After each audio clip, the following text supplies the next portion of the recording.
जाती माँ, आपने बहुत अच्छा किया माँ। मेरे छोटे भैया भरत को राजा बना दिया। राजा बनने के बाद मेरा भरत भी बड़ा हो गया और हम दोनों के बीच की दूरी कम हो गई माँ। आपने सबका काम बना दिया। विधि सब विधि मोहि सन मुख आज। कई मैया ने इतना बड़ा काम किया राम जी का। और आपको बताऊं, वचन सुनकर प्रातः काल राम जी, सीता मैया और लक्ष्मण भैया को राम जी ने कहा कि आप अयोध्या का भार संभालिएगा, यहीं रहिएगा। लक्ष्मण जी बोले, भैया अभी तो मेरे दूध के दांत नहीं गिरे हैं, मैं कैसे संभालूंगा। राम जी बोले, आप तो उस दिन मिथिला में पूरा गरज रहे थे 11 साल पहले कि ब्रह्मांड उठा दूंगा, फोड़ दूंगा, तोड़ दूंगा, ये कर दूंगा, वो कर दूंगा। उस समय दूध के दांत नहीं टूटे थे। लक्ष्मण जी बोले, भैया उस समय मुझे पता नहीं था कि मैं इतना छोटा हूं। राम जी बोले, पता कब चला।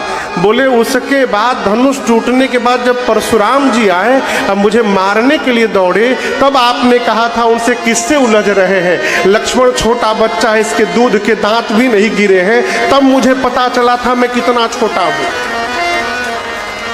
मैं इतना छोटा हूं प्रभु, अब मेरे से इतना बड़ा भार संभाला नहीं जाएगा। राम जी बोले, पिताजी बड़े दुखी हैं। लक्ष्मण जी बोले, कौन पिताजी? क्या बोले, कौन पिताजी? राम जी बोले, हम लोगों के पिताजी। लक्ष्मण जी बोले, नहीं, आपके होंगे, मेरे पिता नहीं है वो। लक्ष्मण जी बोले, तुम्हारे पिता कौन है? लक्ष्मण जी राम जी का पांव पकड़ लिए, बोले, प्रभु तुम ही मेरी नैया किनारा, तुम ही हो मेरी जिंदगी का सहारा, तुम ही हो, तुम ही। लक्ष्मण जी बोले, प्रभु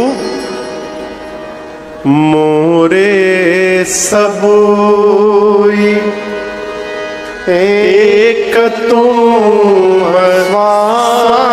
स्वामी,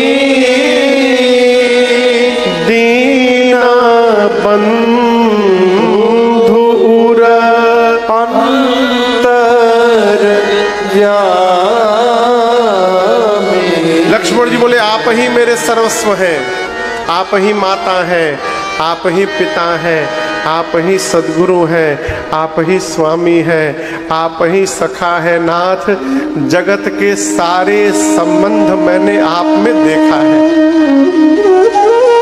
राम जी बोले, कोई बात नहीं, मां से अनुमति लेकर के आओ। लक्ष्मण भैया गए, सुमित्रा मैया से अनुमति लेकर के आए और प्रातः काल सजीवन साज समाज सब बनिता बंधु समेत, बंद विप्र गुर चरण प्रभु चले करी सबही अचे। भगवान गुरुदेव भगवान को प्रणाम करके वनवासी रूप में मैया भैया के साथ चले। अयोध्यावासी राम जी के पीछे पीछे दौड़ने लगे। महाराज दशरथ ने सुमंत जी को रथ लेकर भेजा, कहा रथ लेकर जाओ, 4 दिन वन दिखा करके वापस ले आना। भगवान रथ पर चलने लगे, पूरी प्रजा पीछे पीछे चलने लगी। एक नदी है तमसा, क्या नाम है? हाँ, तमसा नदी के किनारे जब पूरा समाज पहले दिन रात को पहुंचा तो रात्रि में भगवान ने अपनी माया शक्ति को प्रबल करके अब पूरी अयोध्या की प्रजा को गहरी नींद में सुलवा दिया। क्यों? भगवान सोचे प्रजा मेरे साथ चलेगी तो मैं वचन का पालन कैसे करूंगा। और जब मध्य रात्रि में पूरी प्रजा सो गई, उसी समय राम जी ने सुमंत जी से कहा, तात आप रथ के पहिए के चिन्ह को मिटाकर इसी समय यहां से चलिए। खोज मारी रथ हाकौ ताथा। सबको सोता छोड़ भगवान मध्य रात्रि में चले गए। और दूसरे दिन भगवान दिन के तीसरे पहर में श्रृंगवेरपुर में गंगा जी के किनारे पहुंचे हैं। गंगा जी के किनारे राम जी रथ से उतरे, गंगा जी को दंडवत किए हैं। हम और आप गोरखपुर में बैठे हैं। यहां से सबसे निकट यदि गंगा जी के पास जाया जाए तो संभवतः काशी जी जाना पड़ेगा। सबसे निकट काशी है ना? बोलिए हाँ। लेकिन आपको एक मैं सूत्र बताऊं।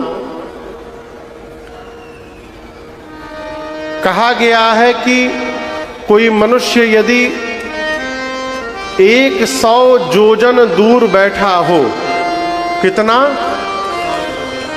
1 योजन में 12 किलोमीटर, तो 100 योजन में कितना हो गया? 1200 किलोमीटर दूर भी बैठकर और यदि कोई गंगा जी के नाम का स्मरण करके जयकारा लगा दे तो उसे उसी समय गंगा स्नान का फल प्राप्त हो जाता है।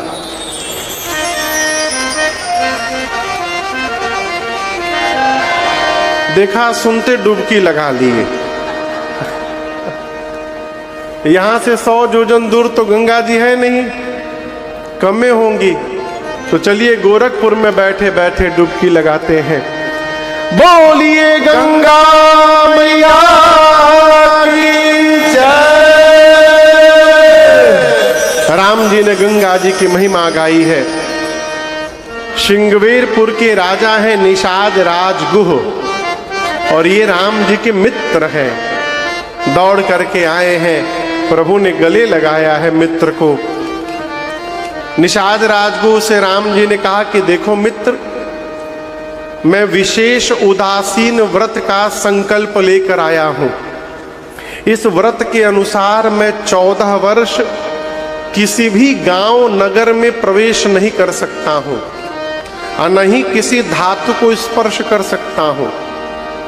ऐसा सुनकर नगर के बाहर शीशम के वृक्ष के नीचे निषाद राजगुह ने कुशा की चटाई बिछाई है और रात्रि में कंद मूल पाकर भगवान उसी पर मां के साथ सो गए। लक्ष्मण जी दूर जाकर पहरा देने के लिए वीरासन लगा करके बैठ गए। निषाद राजगुह अपने सेवकों को बुलाकर बोले, देखो मुझे पता चला है कि कल रात में जब अयोध्या वासी सो गए तो राम जी सबको छोड़ के चले आए हैं। कहीं हम लोग रात को सो गए और राम जी हम लोगों को भी छोड़ के आगे चले गए तो सेवकों को बोले कि जहां राम जी सोए हैं चारों तरफ पहरे में खड़े हो जाओ, राम जी को रात्रि में जाने नहीं देना है। सबको पहरे में लगाएं और उसके बाद जहां भगवान सोए थे वहां निषाद राजगुह आए और भगवान को कुशा की चटाई पर सोते देख रोने लगे। कहते हैं कय कय नंदिनी मंद में कठिन कुटिल पलकीन जहि रघुनंदन जानकहि सुख अवसर दुख दे। कैकेयी जी ने बहुत बुरा किया। जिन राम जी के जीवन में सुख का दिन आने वाला था, कैकेयी जी ने दुख ला के रख दिया। लगे निषाद राजगुह मां कैकेयी को भला बुरा कहने। और आपको कहूं मैं, लक्ष्मण भैया इस बात को सुन रहे थे। लक्ष्मण जी ने निषाद राजगुह को कहा, इधर आइए, मेरे सामने आइए। बुलाकर बोले, क्यों